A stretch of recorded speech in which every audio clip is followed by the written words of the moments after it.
Olá, eu sou Isabel Vaz, sou psicóloga clínica, trabalho na linha da terapia cognitivo-comportamental, tenho uma experiência clínica de muitos anos, esse ano faço 29 anos junto à terapia cognitivo-comportamental, iniciei o meu trabalho no setor público de saúde, trabalhei no SUS, no município de Juiz de Fora, Minas Gerais, durante muitos anos, quase 16 anos, onde eu adaptei a terapia cognitivo-comportamental e todas as ferramentas que nós tínhamos disponíveis naquele momento, era início dos anos 90, para a população do SUS no Brasil. Contei com muita orientação, supervisão dos colegas mais experientes naquela época e desde então venho adaptando os modelos da cognitivo-comportamental para a população clínica no contexto brasileiro. Durante o meu mestrado em saúde pública pela Universidade Federal de Juiz de Fora, nós avaliamos a ferramenta da entrevista motivacional, da intervenção breve, que são também linhas de abordagem muito próximas à TCC, a terapia cognitivo-comportamental. Avaliamos o uso dessas ferramentas no setor público de saúde por profissionais da atenção primária. E depois no meu doutorado, que foi pela Universidade Federal de São Paulo, a Unifesp, eu adaptei o programa Mindfulness Based Relapse Prevention, o MBRP, para a população brasileira novamente no contexto do SUS, aí em ambulatório especializado para tratamento do tabagismo também na cidade de Juiz de Fora. O MBRP é um programa baseado em Mindfulness, que tem uma forte interface com a terapia cognitivo-comportamental e foi um modelo desenvolvido pelo Alan Marlatt e a Sarah Bowen e equipe, e colegas pesquisadores da Universidade de Washington, em Seattle.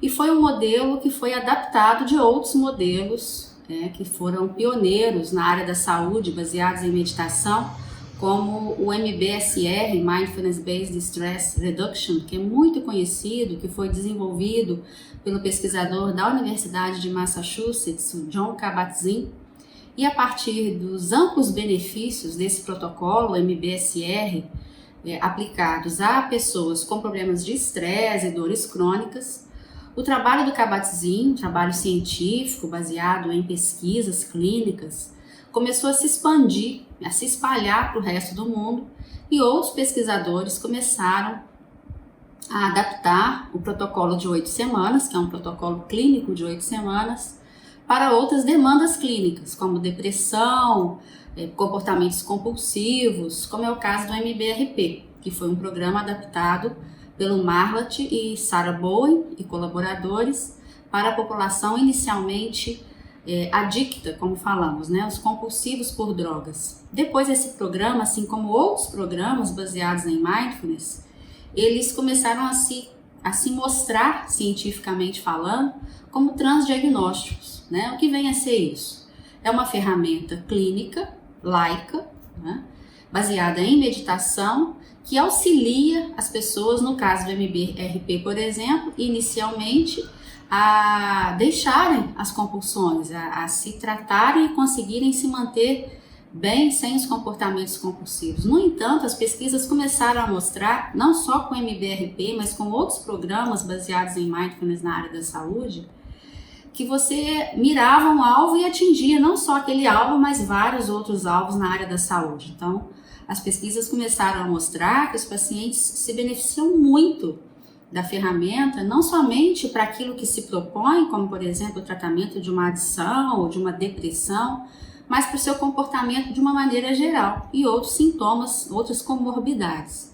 Então essas ferramentas começaram a se mostrar extremamente eficazes, com estudos científicos confirmando a sua eficácia e efetividade para diversos transtornos clínicos, assim como coadjuvante ao tratamento de diversas doenças. Então nós já temos vários hospitais no mundo, por exemplo, no Brasil também, como o Hospital Albert Einstein em São Paulo, por exemplo, que já adotam protocolos baseados em Mindfulness como coadjuvante no tratamento na oncologia, na cardiologia, na medicina comportamental, etc.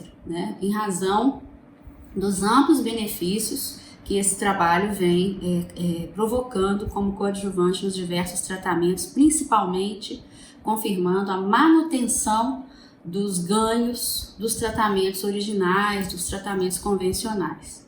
Então eu venho aqui apresentar o meu livro, que foi publicado agora pela editora Manoli, que é o livro Mindfulness e Terapia Cognitivo-Comportamental, onde eu e diversos colegas contamos um pouco da nossa história de trazer para o Brasil modelos baseados em Mindfulness na área da saúde, como coadjuvante a tratamentos convencionais para depressão, compulsões, transtornos alimentares, dores crônicas, depressão, ansiedade e diversos outros. Tá? O livro ele tem uma parte introdutória que fala dos conceitos, os principais conceitos de Mindfulness e na parte de neurobiologia da meditação, né? Confirmando os efeitos da meditação em estudos clínicos de neurociências. Uma segunda parte, onde nós apresentamos, eu e os colegas apresentamos vários programas baseados em Mindfulness que foram trazidos para o Brasil nessa última década. E a terceira parte do livro, que foi um gentil convite da editora Manoli para que eu contasse um pouco da minha história enquanto clínica e pesquisadora na adaptação tanto da terapia cognitivo-comportamental quanto de um programa baseado em Mindfulness para a população brasileira. Então eu conto a minha trajetória no SUS, né, no Sistema Único de Saúde, assim como eu conto também um pouco da minha trajetória no setor privado. Nesses últimos 4 anos, eu adaptei o MBRP, que é esse programa que eu mencionei, para uma população clínica geral na minha clínica privada. Então foram 30 grupos durante os últimos 3 anos e meio que se beneficiaram dessa ferramenta, não somente para comportamentos compulsivos, como pessoas com transtornos de ansiedade, transtornos depressivos, e assim como uma população geral que resolveu procurar esse treinamento como forma de prevenir estresse e ansiedade. Então hoje a gente tem uma experiência muito grande no Brasil com esse programa. É importante ressaltar que esse programa chegou ao Brasil através da minha pesquisa do doutorado, que eu desenvolvi na Universidade Federal de São Paulo, no Departamento de Psicobiologia, e foi uma equipe muito grande que me auxiliou nesse processo, a começar pela professora Ana Regina Noto, da Universidade Federal de São Paulo, a professora Elisa Cosassa, do Instituto Israelita Albert Einstein, Hospital Israelita Albert Einstein, em São Paulo, a professora Sarah Bowen, que foi a idealizadora do programa MBRP, e uma série de outros colegas que puderam contribuir no desenvolvimento do estudo. Ao longo desses anos, eu iniciei a minha formação em Mindfulness nos Estados Unidos em 2011, e de lá para cá nós já temos muitos estudos publicados. Recentemente, agora no mês de março, o meu estudo principal do doutorado foi aceito para publicação num dos principais periódicos do mundo na área de tabagismo, que é o Nicotine and Tobacco Research. Então, o nosso estudo clínico randomizado confirma a efetividade, eficácia e viabilidade do MBRP para tabagismo na população brasileira. Esse estudo vai ser publicado nos próximos dias. E nós temos vários outros estudos que foram também publicados, estudos de revisão, estudos transversais, estudo de validação de instrumentos, de escalas para pesquisa na área de Mindfulness, assim como muitos capítulos de livros, alguns até pela editora Manoli mesmo, mostrando, contando um pouco da nossa trajetória nesse processo. Doutora Isabel, por que falar sobre terapia cognitivo-comportamental nesse momento que a gente está vivendo de isolamento social? A terapia cognitivo-comportamental, para quem não conhece, é chamada de TCC, então eu vou falar TCC. A TCC ela é uma ferramenta muito reconhecida na ciência como eficaz para a prevenção e tratamento de transtornos mentais, especialmente ansiedade e depressão. É uma linha da psicologia que foi desenvolvida principalmente por Aaron Beck, Judith Beck e outros estudiosos contemporâneos, a maioria deles ainda vivos, que foi desenvolvida justamente não só para tratamento, como para prevenção dessas doenças. E o que a gente vê hoje, né, em momento de isolamento social, estamos enfrentando, né, uma pandemia, o que a gente percebe é que as pessoas que sofrem desses transtornos mentais, principalmente depressão e ansiedade, elas podem ter os seus sintomas reagudizados, aguçados, em função dessa expectativa que estamos vivendo, estamos todos vivendo. E eu costumo dizer que principalmente por conta de estamos vivendo a incerteza do futuro. Mas eu tenho dito isso para os meus pacientes. Na verdade, o futuro sempre foi e sempre será incerto, né? Só que nós temos uma fantasia de controle em relação ao futuro, né? Sempre temos planos, metas, objetivos em relação ao futuro, o que, diga-se de passagem, é algo muito saudável, só que nós precisamos saber, né? A gente precisa ter essa consciência de que o futuro ele é uma incerteza, ele sempre será, nós não temos o controle sobre isso, só que essa situação nesse momento atual, ela está justamente fazendo com que todos nós tomemos consciência disso. E a terapia cognitivo-comportamental, ela é uma linha da psicologia justamente que nos prepara para que a gente possa lidar com as nossas distorções cognitivas, né? Com a nossa ideia de controle sobre as coisas, sobre o futuro, sobre as pessoas, né? Então, na medida em que você faz um tratamento dentro dessa linha, né, muitas vezes a gente se sente muito mais preparado para o enfrentamento das adversidades, justamente porque a gente já desenvolveu uma relação diferenciada com os nossos pensamentos e com as nossas emoções, né, que estão intimamente sempre muito ligados.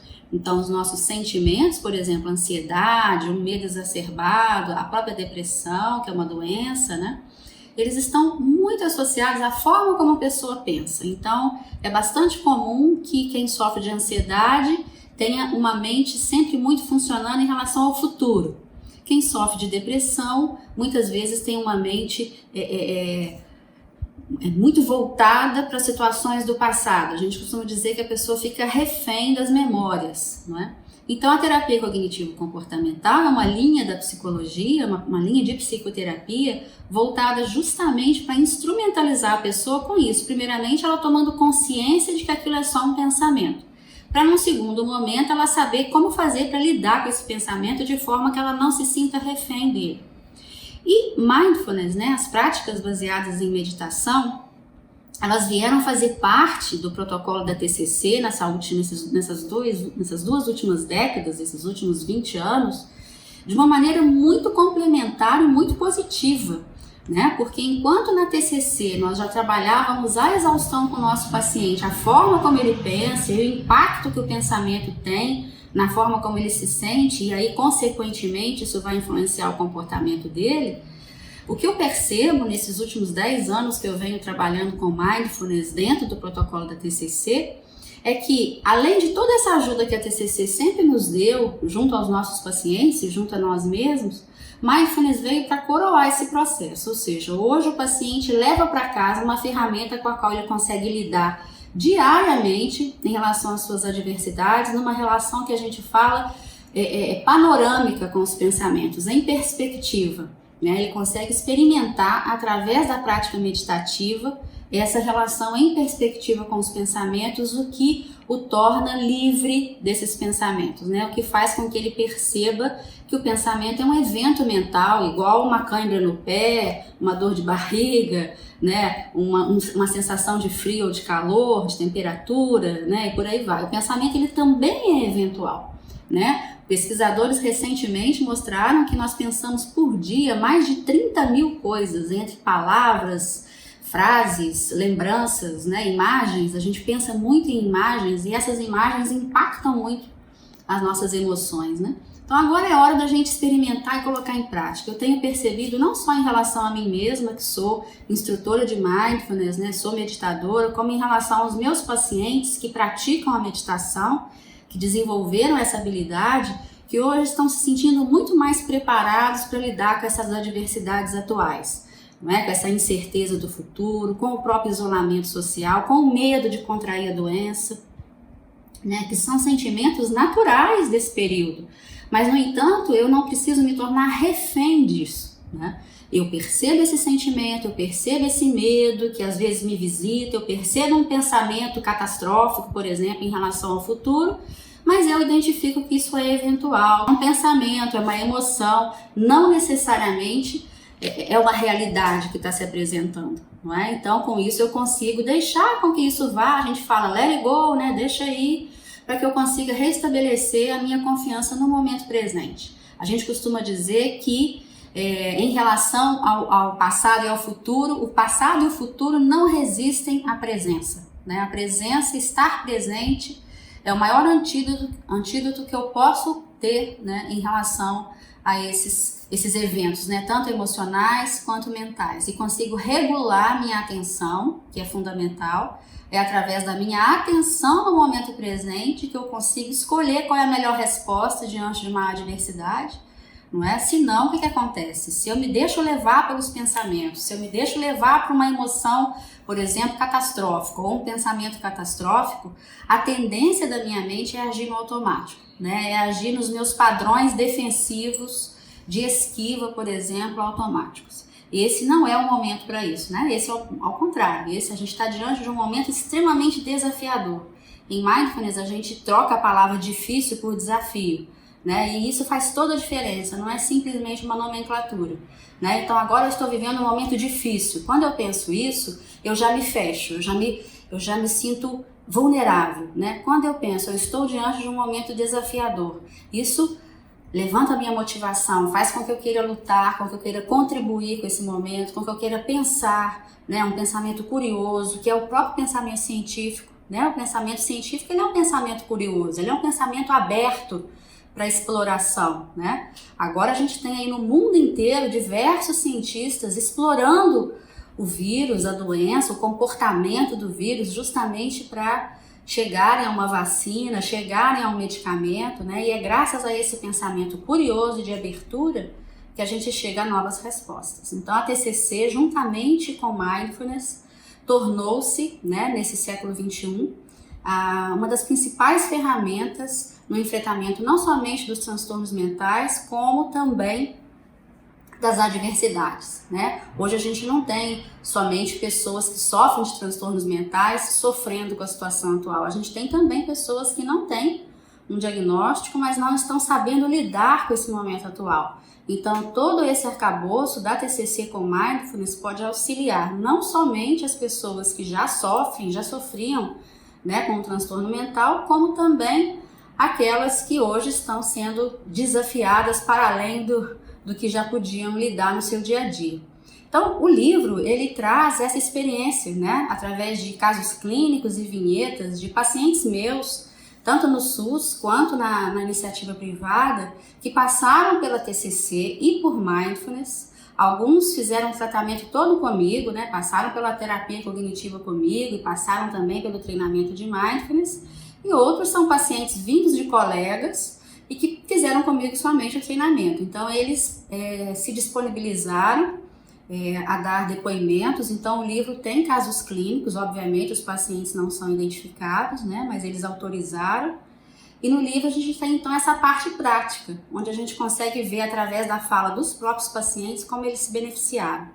E nesse momento agora, de desafio que estamos vivendo, né, mundialmente, eu tenho tido a satisfação de ter um retorno de pacientes, alguns deles que foram até, aí colaboraram no livro, dizendo, olha, se não fosse Mindfulness, eu não sei como eu estaria enfrentando esse momento atual. Então, enfrentar esse momento atual com atenção, curiosidade, mas ao mesmo tempo com serenidade, é fundamental para que a gente consiga, todos nós, contribuirmos de uma maneira efetiva e eficaz. E é importante ressaltar que muitas pessoas estão na expectativa de que essa onda, essa crise ou essa terceira guerra mundial passe para que a gente volte a ser como era antes. Nunca mais seremos como antes.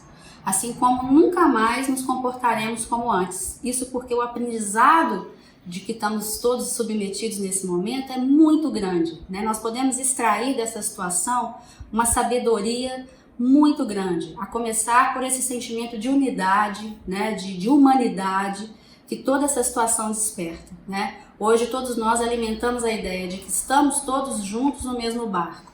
e isso é uma realidade, né? E as práticas de meditação, de mindfulness especialmente, acabam nos despertando para esse lado, o que nos conforta muito, nos dá uma sensação de amparo muito grande, né? E como que os profissionais de saúde mental podem usar o mindfulness para reduzir o estresse no momento da pandemia e do excesso de informações negativas?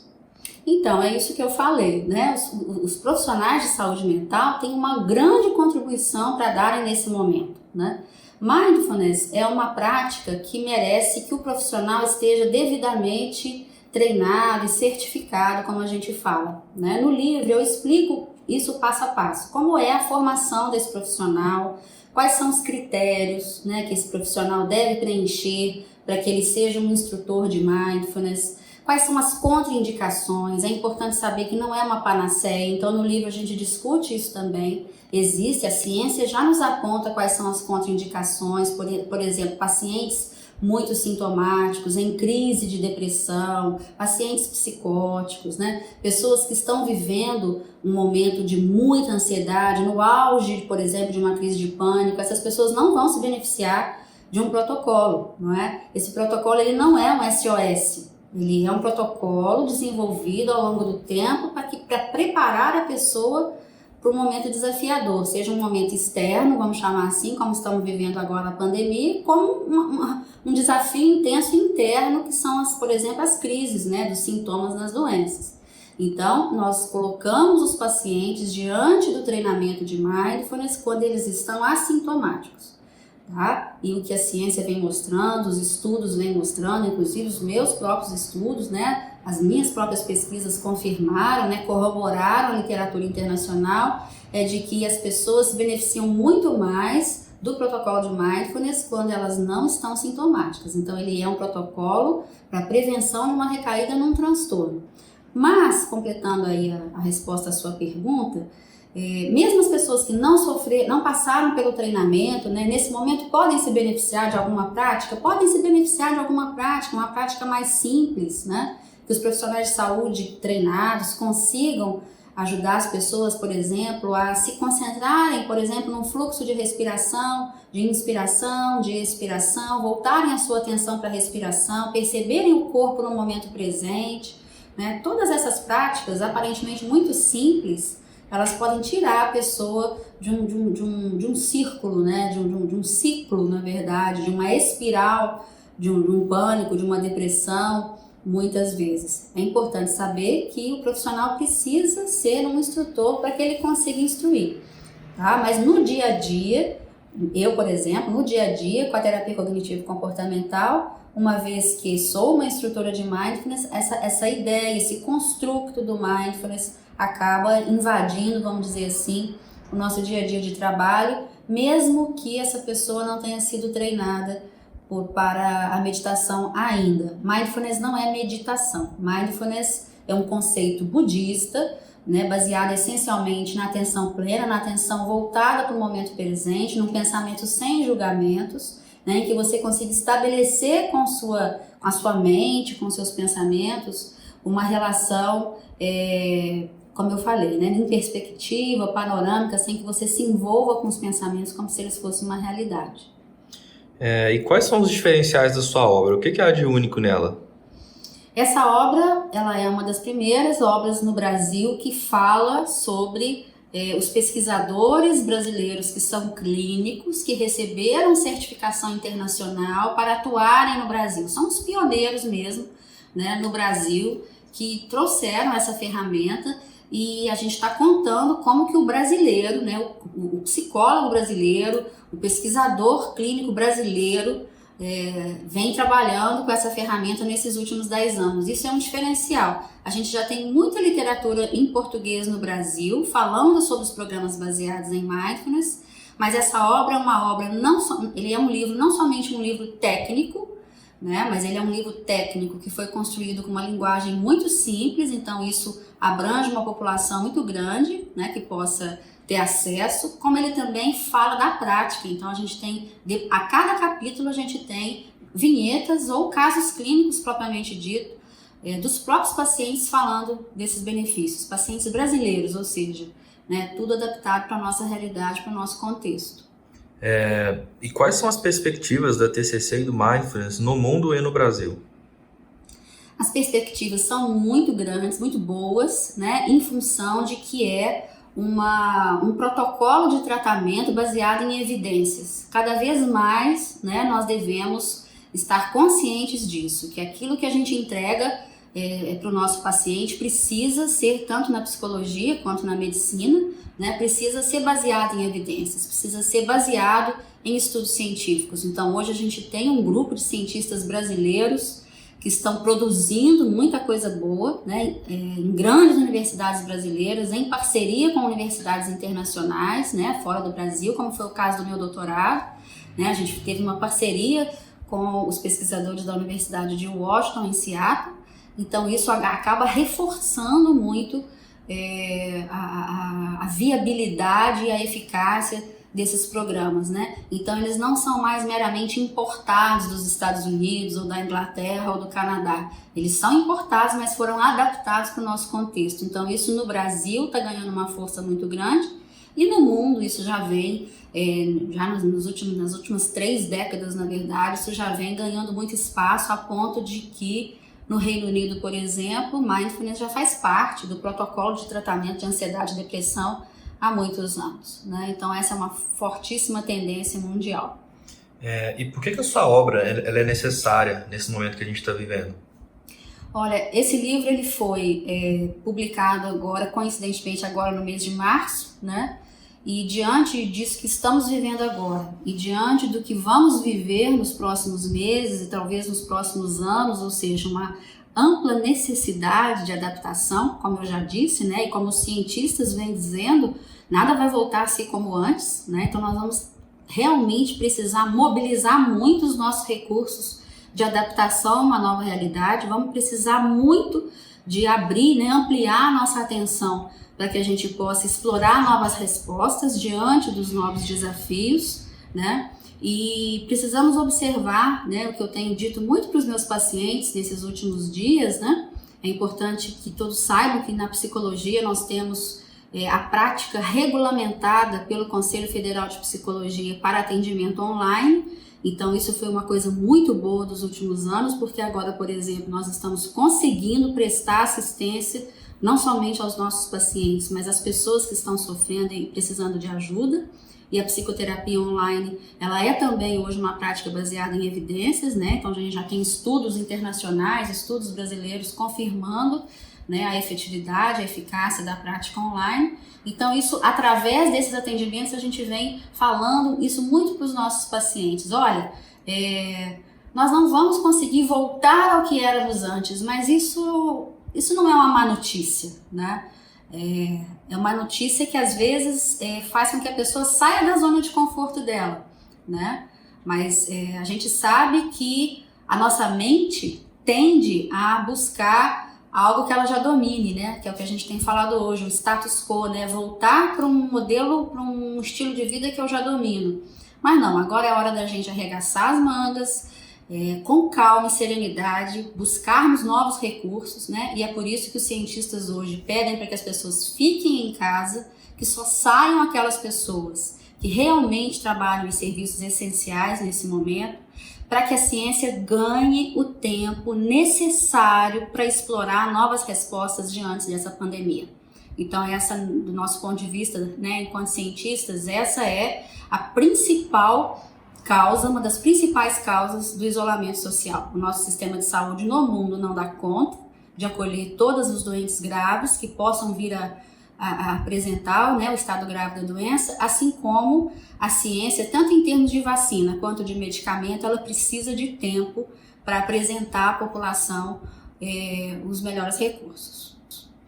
Faça um convite para o pessoal para conhecer seu livro. Então, pessoal, o livro está disponível, por enquanto, online, no site, né, da editora Manoli. Vocês vão ver aqui embaixo, né, o link onde vocês podem acessar o livro e adquirir. O livro agora está com uma promoção de lançamento pela editora Manoli, com 20% de desconto e o frete grátis para todo o Brasil. A gente espera que, tão logo seja possível, o livro também já esteja disponível nas livrarias, mas essa é uma das adaptações que a gente está fazendo e que a gente está vendo que dá super certo, né? A gente utilizar o recurso da tecnologia, o recurso online, para a gente poder estudar, para a gente poder prestar serviço de saúde, para a gente poder consumir os nossos livros, né? E é isso aí. Muito obrigada.